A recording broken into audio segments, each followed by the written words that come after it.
बेटा अगर हम बात करें तो पिछली क्लास में फॉरेन कंपनी से पहले तक हो गया था। फॉरेन कंपनी के बारे में थोड़ा सा बता देती हूँ।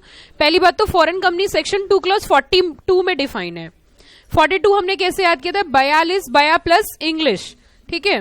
तो अंग्रेज अपनी भाषा क्या कर रहे हैं? बया कर रहे हैं, तो उसे हम क्या बोलते हैं? Foreign company. लेकिन आप ध्यान से समझिए, फॉरेन कंपनी वो कंपनी होती है, इसका नाम फॉरेन आया तो इसका मतलब फॉरेन से इसका कोई रिलेशन है। तो फॉरेन कंपनी वो कंपनी होती है जो इनकॉर्पोरेटेड आउटसाइड इंडिया है। इनकॉर्पोरेट कहां पे हुई है? आउटसाइड इंडिया, लेकिन प्लेस ऑफ बिजनेस इंडिया में है। Incorporated outside India but having place of business in India, तो ऐसी कंपनी को क्या बोला जाता है? Foreign company. Point to be noted. अब यहां पे ध्यान से समझने वाली बात क्या है कि फॉरेन कंपनी के ऊपर सारे प्रोविजन कंपनी एक्ट के एप्लीकेबल नहीं होते, और अगर करते हैं तो कहीं ना कहीं अन्याय है उनके साथ। क्यों? क्योंकि वो इनकॉर्पोरेट तो कहां हुई है? आउटसाइड इंडिया, लेकिन प्लेस ऑफ बिजनेस कहां पे है? इंडिया में। But not out of the सारे प्रोविजंस तो नहीं होते, but out of the whole provision some provisions are applicable to foreign company. अच्छा, कंपनी एक्ट के कुछ प्रोविजन उनके ऊपर क्यों लागू किए जाते हैं? क्योंकि वो बिजनेस तो इंडिया में कर ही रहे हैं ना, तो पैसा तो ले ही रहे हैं इंडिया से। इट मींस कहीं ना कहीं बिजनेस इंडिया में कर रहे हैं, इसलिए कुछ प्रोविजंस उनके ऊपर एप्लीकेबल कर दिए जाते हैं। याद करने की टेक्निक मैंने आपको बताई कि याद करने की आपके पास टेक्निक क्या है कि इसको याद करना है सेक्शन 2 क्लॉज 42 बया प्लस इंग्लिश मतलब 42। तो 42 तो याद रहेगा, सेक्शन याद रहेगा। उसी के साथ अगर फॉरेन कंपनी की हम बात करें, किस कंपनी को आप foreign company Indian company act के हिसाब से बोलोगे? तो foreign company means any company और बॉडी कॉर्पोरेट। इनकॉर्पोरेट कहां पे हुई है? Outside India. अच्छा, मैं अभी थोड़ी देर पहले आपको बॉडी कॉर्पोरेट बता रही थी ना, तो बॉडी कॉर्पोरेट में मैंने बताया था body corporate is a broader term. Indian company cover ही होती है और फॉरेन कंपनी भी कवर होती है। तो foreign company means any company और बॉडी कॉर्पोरेट इनकॉर्पोरेटेड कहां पे है? Outside India.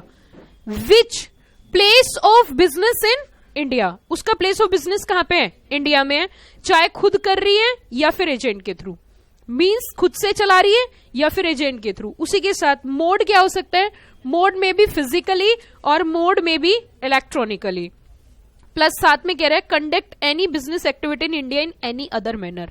तो प्लेस ऑफ बिजनेस तो है ही, साथ में एक्टिविटी भी कंडक्ट कर रही है। प्लेस ऑफ बिजनेस तो है ही, जगह तो बनाई रखी है, वहां से काम भी चल रहा है।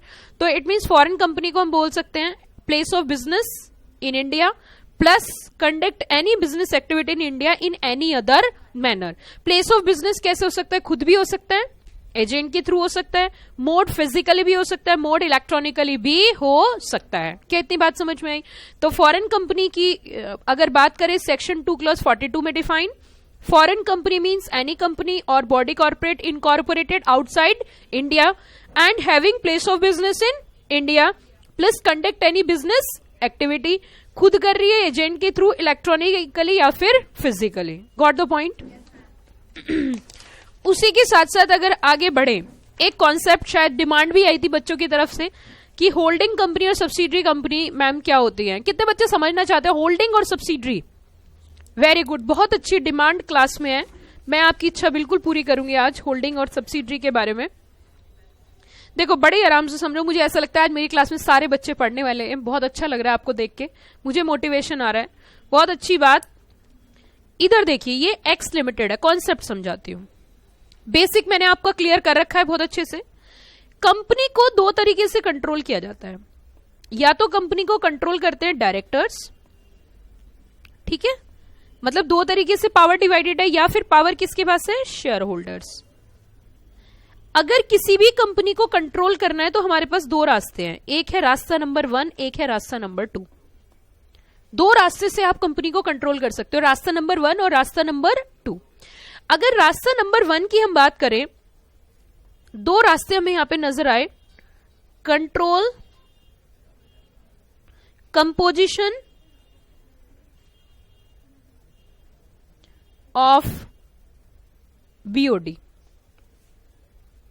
और hold more than 51% of total share capital. देखिए, अभी ध्यान दीजिए इधर। इट मींस कंपनी को दो तरीके से कंट्रोल किया जाता है, या तो आप कंट्रोल कर रहे हो क्या, कंपोजिशन ऑफ बीओडी, या होल्ड कर रहे हो 51% और मोर शेयर कैपिटल। ठीक है, अब ध्यान दो, कंट्रोल कंपोजिशन ऑफ बीओडी का मतलब यहां पे ये है कि आपके पास ऐसी पावर है, आपके पास इस तरीके की पावर है कि आप उस कंपनी के एंटायर डायरेक्टर्स अपॉइंट भी कर सकते हो और एंटायर डायरेक्टर्स रिमूव भी कर सकते हो, मेजॉरिटी ऑफ डायरेक्टर अपॉइंट भी कर सकते हो, मेजॉरिटी ऑफ डायरेक्टर रिमूव भी कर सकते हो। सुनो ध्यान से, हमने कहा एक्स लिमिटेड है और एक्स लिमिटेड ने वाई लिमिटेड के अंदर रास्ता नंबर 1 फॉलो कर रखा है। इट मींस रास्ता नंबर 1 क्या हुआ, control the composition of BOD. और इसका मतलब क्या है कि एक्स के पास इतनी पावर है कि वाई लिमिटेड के जो डायरेक्टर्स हैं सबको अपॉइंट भी कर सकते हैं, रिमूव कर सकते हैं, मेजॉरिटी ऑफ डायरेक्टर्स को अपॉइंट कर सकते हैं और रिमूव भी कर सकते हैं। ठीक है, तो या फिर दूसरा रास्ता क्या है, hold more than 51% of total share capital. दोनों में से कोई एक रास्ता ऑप्ट कर लो। जो कंपनी कंट्रोल करेगी, कंट्रोलिंग कंपनी को बोला जाता है होल्डिंग कंपनी। क्या बोला जाता है, होल्डिंग कंपनी। जिस कंपनी को कंट्रोल करेगी उसको बोला जाता है सब्सिडरी कंपनी। क्या बोला जाता है, सब्सिडरी कंपनी। इट मींस जो कंट्रोल करती है उसे बोलते हैं होल्डिंग कंपनी और जिसको कंट्रोल करती है उसे बोलते हैं सब्सिडरी कंपनी। उसी के साथ साथ हो सकता है इनकी कोई सब्सिडरी हो, मैंने कहा इसका नाम है जेड लिमिटेड, ये जेड है। तो कैसे कैसे कंट्रोल कर सकते हैं, खाली एक्स कंट्रोल कर सकती है, एक्स और जेड मिलके कर सकती है, खाली जेड कर सकती है। अगर जेड भी वाई को कंट्रोल करती है तो जेड को कंट्रोल कौन कर रही है, एक्स, तो बोल सकते हैं एक्स कंट्रोल कर रही है। यस और नो, जैसे आपने कॉन्सेप्ट सुना होगा is equal to B is equal to C, तो हम बोल सकते हैं इज इक्वल टू सी। तो फाइनली कंट्रोल तो एक्स ही कर रही है। एक और हो सकता है, इसका और अपर लेवल बता देती हूं। मान के चलिए यहां पे ए लिमिटेड है और इस ए लिमिटेड को कंट्रोल कर रही है वाई लिमिटेड। तो हमने ए से पूछा ए तेरी होल्डिंग कंपनी कौन है, तो उसने बोला वाई। खाली वाई नहीं, वाई भी और साथ में एक्स भी है। क्यों, क्योंकि एक्स किसे कंट्रोल कर रही है, वाई को, और वाई किसे कर रही है, ए को। तो ए की होल्डिंग कंपनी एक्स भी हो गई। क्यों, क्योंकि इनडायरेक्टली वो किसे कंट्रोल कर रही है, वाई को। ठीक है, और हम अगर पूछे एक्स से, एक्स तेरा ए से क्या कनेक्शन है, तो एक्स क्या बोलेगी, वो मेरी क्या है, सब्सिडरी। ठीक है, और अगर हम वाई से पूछे वाई तेरा एक्स से क्या कनेक्शन है, तो वाई क्या बोलेगी, वो मेरी क्या है, होल्डिंग कंपनी। वो मेरी क्या है, होल्डिंग कंपनी, मैं उसकी क्या हूं, सब्सिडरी कंपनी। समझ आया। तो यहां पे कंट्रोल किया जाता है, कंट्रोल के बेसिस पे होल्डिंग सब्सिडरी होती है। बहुत डिटेल में अगर आपको पढ़ना है तो उसके लिए आपको नेक्स्ट लेवल पे आना पड़ेगा, एग्जीक्यूटिव, वहां बहुत डिटेल में मैं बताती हूँ। बट आपको एक बेस क्लियर किया, क्योंकि मेरे पास समय का अभाव है, सभी बच्चों को बहुत दूर जाना है और मुझे अपना सिलेबस भी कराना है। ठीक है बेटा, तो इट मींस जो कंपनी कंट्रोल करती है उसे क्या बोलते हैं, होल्डिंग कंपनी, और जिसको कंट्रोल करती है उसे क्या बोलते हैं, सब्सिडरी कंपनी। कंट्रोल करने के दो रास्ते हैं, एक आप कह सकते हो control the composition of BOD और दूसरा control basically hold the share capital, है ना। तो उसमें से आपको पता है डिसीजन दो पार्ट में डिवाइड किए गए हैं। मतलब जो कंपनी एक में पावर दी गई है वो दो पार्ट में दी गई है, दो में से कोई एक ऑप्ट करके आप उसे कंट्रोल कर सकते हो। ठीक, समझ आया, कोई दिक्कत इसमें। तो ये था हमारा होल्डिंग सब्सिडरी का कॉन्सेप्ट। जैसे कि इसमें मैंने एग्जांपल देके बता रखा है, और ये बॉडी कॉर्पोरेट हो सकती है, Y private limited, Z private limited, same वही एग्जांपल मैंने यहाँ पे दिया।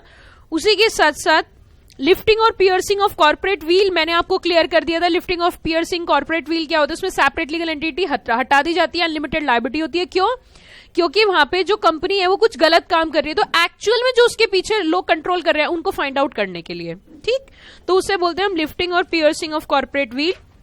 अगर प्रमोशन इन कॉर्पोरेशन की बात करें तो बेटा आपको पता है प्रमोशन इन कॉर्पोरेशन का पता ही है हमें, कंपनी को जब एक्चुअलिटी में लेके आते हैं तो कुछ स्टेप्स लिए जाते हैं। कौन लेता है स्टेप्स, प्रमोटर। वो कुछ स्टेप्स को क्या बोलते हैं, promotion, finalisation of name etcetera etcetera. उसी के साथ साथ ये वो प्रमोशन वाला कॉन्सेप्ट है।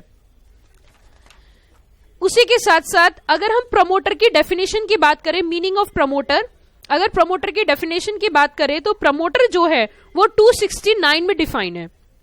किस में डिफाइन है, सेक्शन 2 क्लॉज 69। अब देखो मैं सीक्वेंस से आपको याद कराती हूं, बहुत सारे सेक्शन आज की क्लास में मैंने आपके साथ डिस्कस किए। आप मुझे बताओ प्राइवेट कंपनी कौन से सेक्शन में डिफाइन है, 268, उसके बाद क्या आता है 69, 70, 71। ठीक है, इसमें है प्राइवेट कंपनी। प्राइवेट कंपनी के प्रमोटर प्रोस्पेक्टस इशू करके कंपनी को पब्लिक कंपनी बना सकते हैं। बड़े ध्यान से समझो, मैम इतना गंदा क्यों लिख रही हो? टाइम नहीं है ना लिखने का, भी तो टाइम नहीं है। प्रॉब्लम तो ये है। इधर देखो हमने क्या कहा, प्राइवेट कंपनी, प्लीज ध्यान दो, प्राइवेट कंपनी के कौन प्रमोटर प्रोस्पेक्टस इशू करके, क्या बोला मैंने, प्राइवेट कंपनी के प्रमोटर प्रोस्पेक्टस इशू करके कंपनी को क्या बना सकते हैं, पब्लिक कंपनी। समझ आया? तो अब देखो 268, 69, 70 और 71। अच्छा कोई बच्चा बता सकता है आज की क्लास में हमने कितने सारे सेक्शन याद कर लिए? सेक्शंस, प्रोविजन तो भूल जाओ, सेक्शंस बहुत सारे सेक्शन याद किए। 2 याद किए, 2 1 सेक्शन 1 3 4 5 6 7 8 9 10 11 12 13 14 15 ऐसे तो कुछ भी बोलते जाओ, सुनो 268 याद किया, 269 270 71 240 41 42 सेक्शन 2 क्लॉज 20 राइट। और हाँ 245, हाँ 251 2 देखो बच्चे अब लग रहा है मुझे ऐसे लॉ फैकल्टी में है ना, जब सेक्शंस की बात होती है तो फीलिंग आती है। बहुत बढ़िया। और 123 और 135 125, क्या बात है। अच्छा तुम कोचिंग में तो नहीं पढ़ाओगे ना, टीचर वीचर तो नहीं बनोगे? हाँ अच्छी कंपनी में जॉब करना, बहुत अच्छे जॉब्स हैं। ठीक है चलिए, मैम आपको ऐसी क्या प्रॉब्लम है टीचिंग से? नहीं कर सकते हो बट थोड़ा सा कंपटीशन बढ़ जाएगा। चलिए तो इट मीन्स कहीं ना कहीं हमने आज बहुत सारे सेक्शंस याद किए। जब तक आप टीचिंग में आओगे ना तब तक मैं पूरे कंपनी एक्ट की क्रक्स बना लूंगी, क्योंकि मैं कुछ और करती ही नहीं हूँ, सिर्फ यही काम करती हूँ, सबसे अच्छा लगता है। चलिए इधर देखिए, इट मीन्स अगर हम बात करें यहाँ पे तो हमने काफी सेक्शन सीखे। अब हम अगले पॉइंट पे आ रहे हैं, प्रमोटर की डेफिनेशन पे। तो सेक्शन 2 क्लॉज 69 की अगर हम बात करें तो प्रमोटर मतलब ACP, याद करना है बस, क्या ACP, और कुछ नहीं करने की जरूरत। ACP प्रमोटर अगर आपके एग्जाम में आ जाता है तो बस आपको एक पॉइंट याद करना है, A, C और P। A फॉर अगर वो व्यक्ति एडवाइस दे रहा है, या फिर उसका नाम एनुअल रिटर्न में मेंशन है, या फिर वो व्यक्ति कंट्रोल कर रहा है, या उसका नाम प्रोस्पेक्टस में है। फिर दोबारा से, वो क्या कर रहा है, एडवाइस, या फिर उसका नाम कहां पे, एनुअल रिटर्न, या फिर उसका क्या है, कंट्रोल, या फिर उसका नाम कहां पे मेंशन है, प्रोस्पेक्टस, तो वो क्या बन जाएगा, प्रमोटर। A, C और P। सेक्शन कौन सा था, 269। अब सुनो ध्यान से, अगर हम एडवाइस की बात करें, सपोज मैं किसी कंपनी में अपनी एडवाइस कर रही हूं, कंपनी में क्या कर रही हूं, अपनी advice as a company secretary, as a legal adviser, तो मेरे बेसिस पे तो कंपनी नहीं चल रही ना, मेरे बेसिस पे कंपनी नहीं चल रही है, लेकिन कंपनी रन हो रही है, हाँ, बट वहां पे मैं प्रमोटर नहीं हूं। क्यों? क्योंकि मेरी प्रोफेशनल एडवाइस है। मेरी कैसी एडवाइस है, प्रोफेशनल। अगर कोई व्यक्ति प्रोफेशनल कैपेसिटी पे एडवाइस करता है, प्रोफेशनल कैपेसिटी पे एडवाइस करता है, तो हम कह सकते हैं उसको प्रमोटर नहीं बोला जाएगा। एग्जाम में क्वेश्चन ये आएगा, ऐसे क्वेश्चंस आते हैं एग्जाम में। इट मीन्स अगर मैं एक बार फिर से रिवाइज कराऊं, section 2 clause 69, promoter is equal to ACP। A for what, advice, C for what, P for what, prospectus. Section number okay. Professional advice, अगर प्रोफेशनल कैपेसिटी पे एडवाइस किया जाएगा तो उसको प्रमोटर नहीं कहा जाएगा। Legal position of a promoter, legal position of a promoter, promoter is neither agent nor trustee. ना तो एजेंट होता है और ना ही ट्रस्टी होता है। प्रमोटर तो एक फिड्यूशियरी पोजीशन होल्ड करता है। फिड्यूशियरी का मतलब बताऊं मैं, ट्रस्ट और फेथ। कैसी? ट्रस्ट और फेथ की। इसी वजह से उसको पूरे डिस्क्लोज करने पड़ते हैं, including any profit made by him. अगर उसने कोई प्रॉफिट भी कमाया तो वो भी उसे क्या करना पड़ता है, डिस्क्लोज करना पड़ता है। याद आए ना, प्रमोटर को सारे प्रॉफिट डिस्क्लोज। सीक्रेट प्रॉफिट्स अगर लिया तो क्या बोला जाएगा, मना किया ना। फिर कंपनी कौन सा गाना गाती है, मुझे मैं भूल गई, कौन सा गाना गाती है, न चिट्ठी न कोई संदेश, जाने वो कौन सा देश, प्रमोटर मेरा प्रॉफिट ले गया। ओके बहुत अच्छे, आगे बढ़ते हैं। Promoter can earn profit, profit is allowed but secret profit is not allowed. If promoter defraud company he become liable for damages. If promoter die, अगर वो मर गया तो उसके एस्टेट्स लायबल होंगे। Ratification thereof, ma'am what do you mean by ratification? Ratify का मतलब होता है अप्रूव कराना, एक होता है रेक्टिफिकेशन, एक होता है रेटिफिकेशन। मैं एग्जाम्पल देके बताओ। मान के चलिए एक बच्चा है, कौन बच्चा, ये बच्चा है, ये बैठा है, ये ना आज शाम को सोचा क्लास तो ले ली, शादी करके भी चलता हूँ। और तो क्या हुआ, हाँ शादी करके पहुंच गए। अब घर के गेट पे नॉक कर रहे हैं, बैल बजाई, बैल बजी, अंदर से मम्मी पापा आए, मम्मी आई, मम्मी ने कहा हाँ नहीं मैं, मेरे साथ ये भी है, कौन, अर्धांगिनी है मेरी, अच्छा। अब बताओ क्या होगा, आप बताओ क्या सिचुएशन होगी।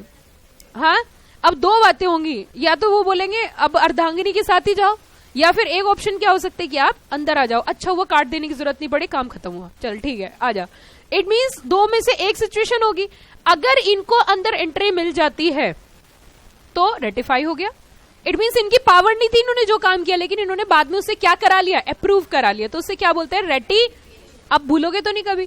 एक होता है रेक्टिफिकेशन, वो भैया क्लास 11th की बड़ा याद आया आपको, डबल एंट्री बुक कीपिंग। हाँ रेक्टिफिकेशन, रेक्टिफिकेशन और रेटिफिकेशन के बीच में अंतर होता है। रेक्टिफिकेशन मतलब गलत को सही करना, और रेटिफिकेशन आपको अप्रूव कराना। तो इन्होंने, company could not ratify contract made by promoter before it's incorporation. जो इनकॉर्पोरेशन से पहले कॉन्ट्रैक्ट किए हैं वो क्या नहीं हो सकते, रेटिफाई नहीं हो सकते, लेकिन स्पेसिफिक परफॉर्मेंस हो सकती है।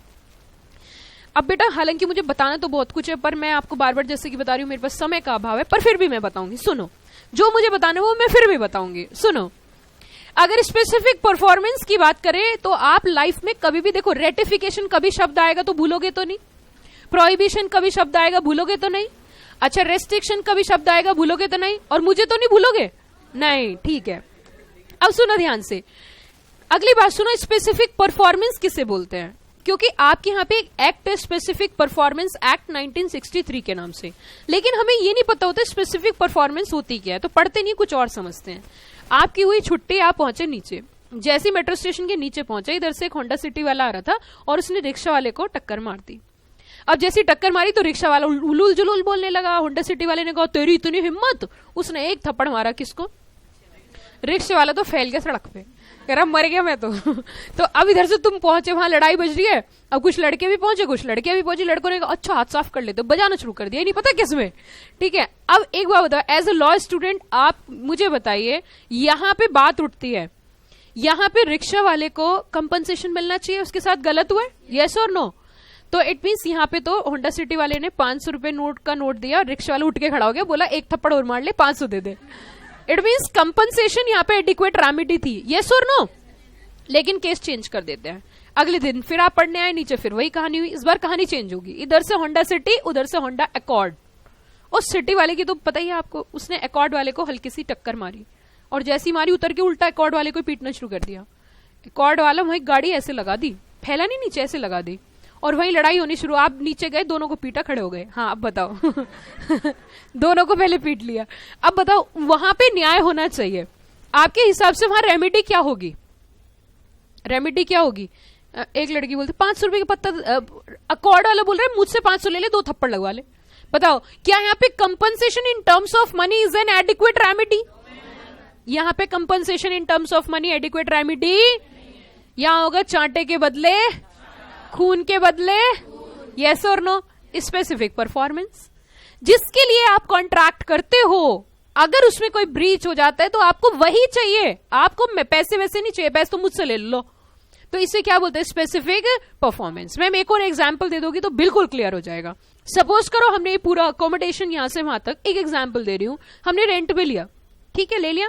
अब यहाँ का बहुत सारा लाइक एड्रेस जो है बहुत सारे बच्चों में जाता है, ऑल ओवर इंडिया हमारी क्लासेस चलती है, सबको पता है कि गेट नंबर 4 के पास U112B 3rd फ्लोर CS प्रीति सिंह क्लासेस, ओके। अब जो लैंडलॉर्ड है वो बोल रहा है कि ना भैया ना, हम नहीं दे रहे, हमें तो वापस कर दो अपना ये जगह। तो क्या हम उनको वापस करेंगे, हमें पता है इन फ्यूचर हमारे पास कितना बच्चा आने वाला है, हमें खुद ही नहीं पता, क्या पता है कितने बच्चे आएंगे, कि रोज 5 आएंगे, 10 आएंगे, 50 आएंगे, 100 आएंगे, हमें ही नहीं पता है।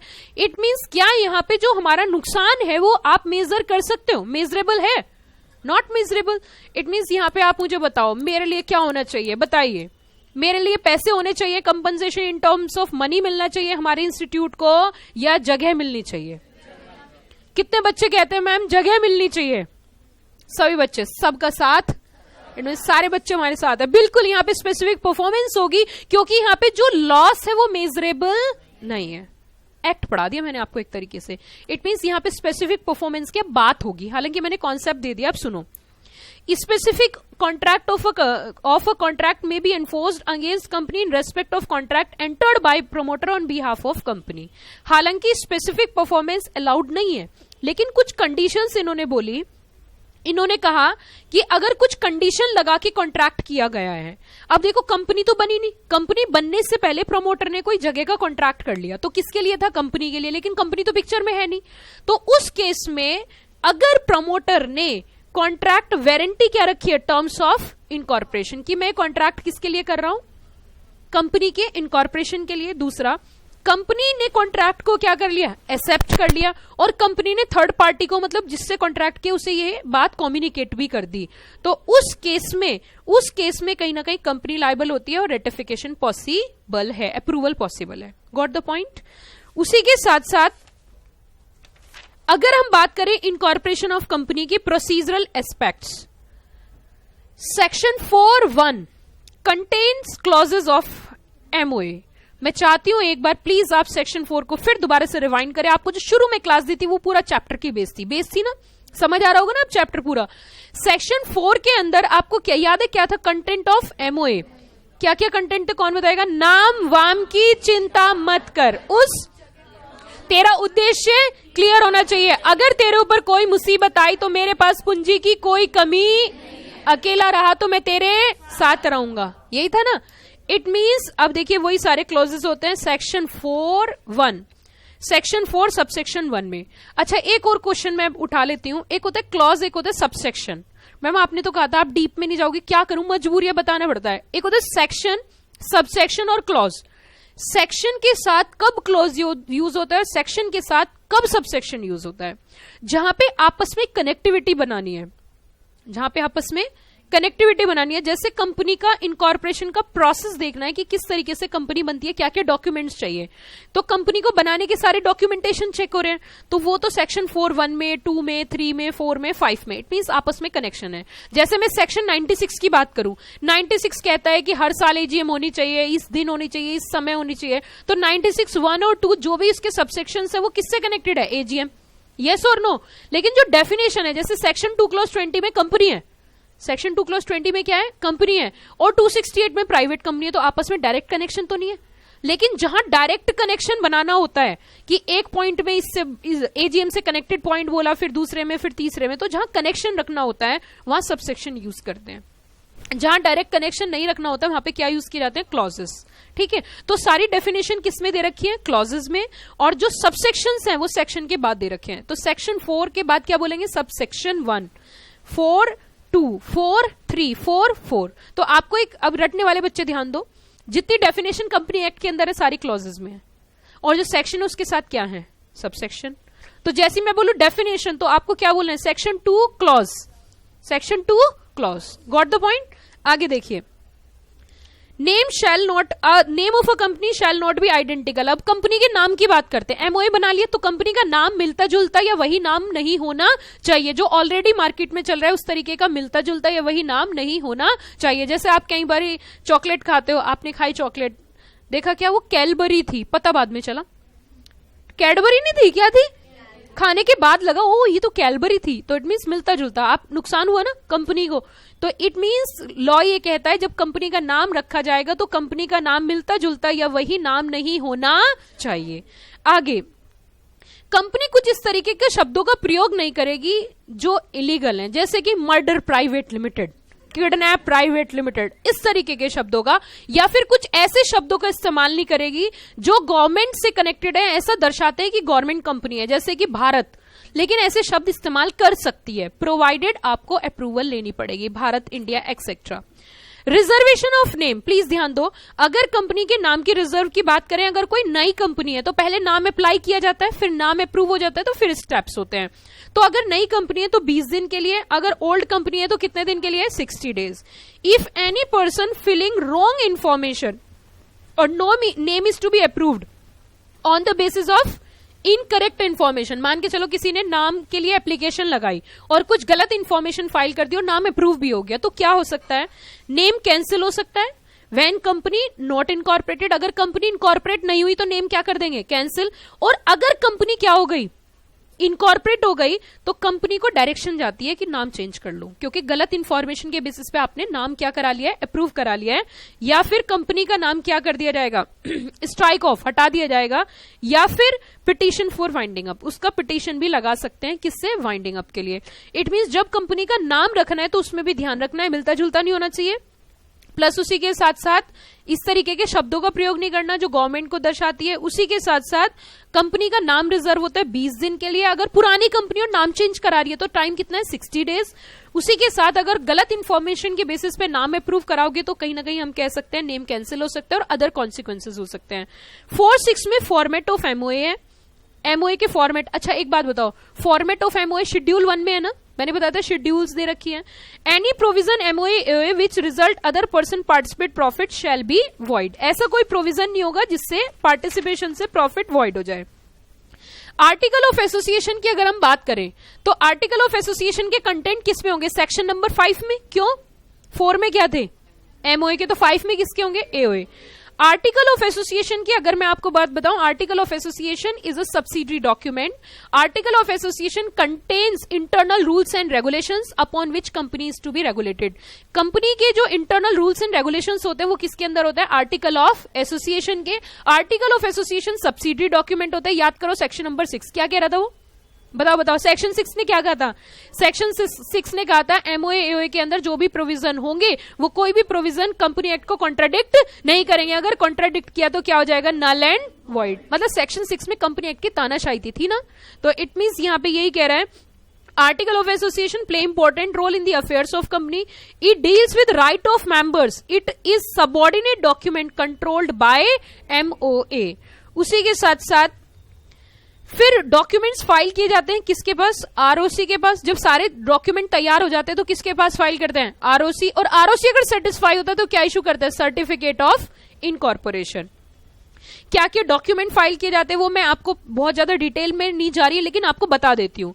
एमओए एओए फाइल करेंगे, जो एमओए बनाया एओए वो फाइल करेंगे। प्लस डिक्लेरेशन जाती है सीए सीएस मैम पहले हमारा नाम नहीं ऐसे नहीं, सीए सीएस सीएम में एडवोकेट प्रैक्टिस में होने चाहिए। वो डिक्लेयर करते हैं कि जो कंपनी बना रही है एज पर कंपनी जो बन रही है वो सारे कानून को फॉलो करते हुए बनाई जा रही है। डिक्लेरेशन किसकी तरफ से जाती है, प्रोफेशनल, यस और नो। फिर उसके साथ साथ डिक्लेरेशन जाती है सब्सक्राइबर्स की, मैं जो कहूंगा सही कहूंगा, सच के सिवा कुछ नहीं कहूंगा। ये डिक्लेरेशन कौन देते हैं, सब्सक्राइबर्स। किस चीज की, कि मैं किसी भी ऑफेंस से रिलेटेड टू कंपनी, कहीं भी ऑफेंस मैंने नहीं किया और मैं ऑफेंडर नहीं हूं, ऐसी डिक्लेरेशन दी जाती है जो कंपनी के साथ जुड़ते हैं इनिशियल मेंबर्स होते हैं ना, मिनिमम मेंबर तो आपको याद होगी ना, मिनिमम मेंबर्स होने चाहिए। उसी के साथ साथ एड्रेस रजिस्टर्ड ऑफिस का, personal information detail, consent. First directors होंगे ना, कंपनी चलेगी तो डायरेक्टर होना भी जरूरी है, तो फर्स्ट डायरेक्टर्स। अगर आरओसी सेटिस्फाइड होती है तो अब बताओ क्या इशू किया जाएगा, सर्टिफिकेट ऑफ इनकॉर्पोरेशन। क्या इशू किया जाएगा, सर्टिफिकेट ऑफ इनकॉर्पोरेशन। अब सुनो ध्यान से, अगर कोई भी इंफॉर्मेशन गलत फर्निश करी तो फ्रॉड होगा, और फ्रॉड होगा तो अब तो जेल में जाना पड़ेगा, जेल की रोटी खानी पड़ेगी और जेल का पानी पीना पड़ेगा। तो पिक्चर में कौन सा सेक्शन आ जाएगा, 447। इट मीन्स आपको अगर कोई भी person wrong information, false information, incorrect information के बेसिस पे कंपनी बनाता है तो उसके ऊपर लगा दिया जाएगा सेक्शन नंबर 447। क्या इतनी बात समझ में आई, आगे बढ़े, चलिए। उसी के साथ साथ अब एक और बात सुनो, इसमें एक है ना, आपको हालांकि मैं डिटेल में एक दिन में नहीं पढ़ा सकती, लेकिन बता देती हूं, याद रहे तो बहुत अच्छा और नहीं रहे तो उससे भी ज्यादा अच्छा।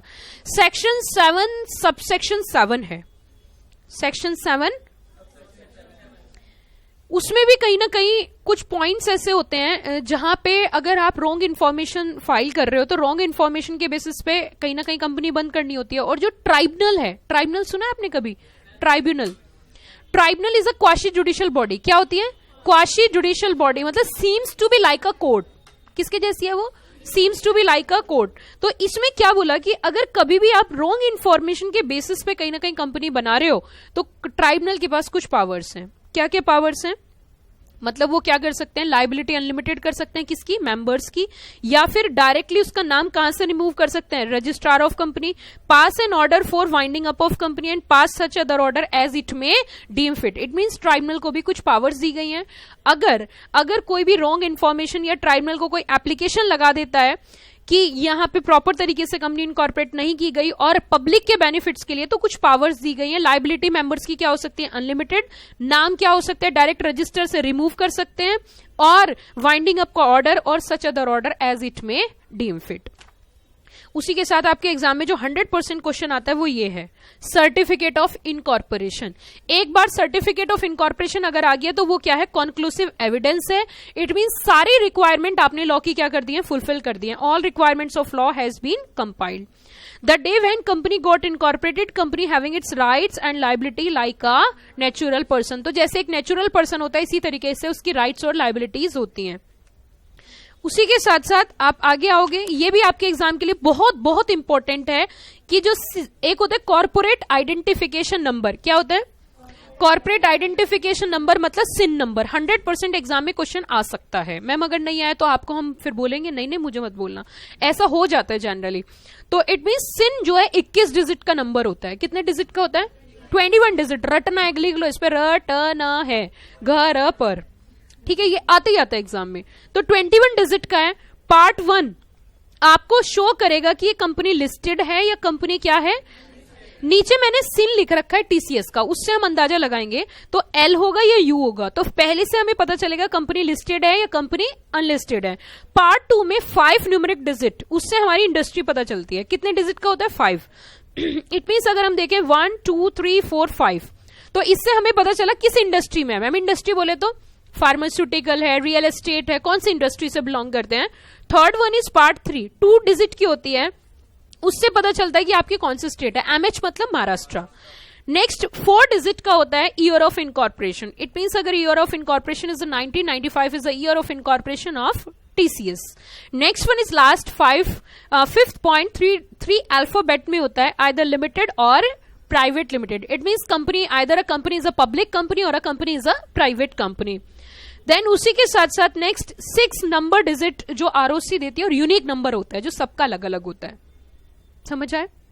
तो 21 डिजिट का तो आपको क्या करना है, रटना है। कहां पर, घर पर, ठीक है। चले आगे बढ़ते हैं बेटा जी। थैंक यू, आपने मुझे इतना अच्छा कॉपरेशन दिया। उसी के साथ आपका फर्स्ट पार्ट कंप्लीट हो गया। अब सेकंड पार्ट है और सेकंड पार्ट आपको बहुत जल्दी कंप्लीट हो जाएगा, आपको पता भी नहीं चलेगा। तो आपको बधाई। और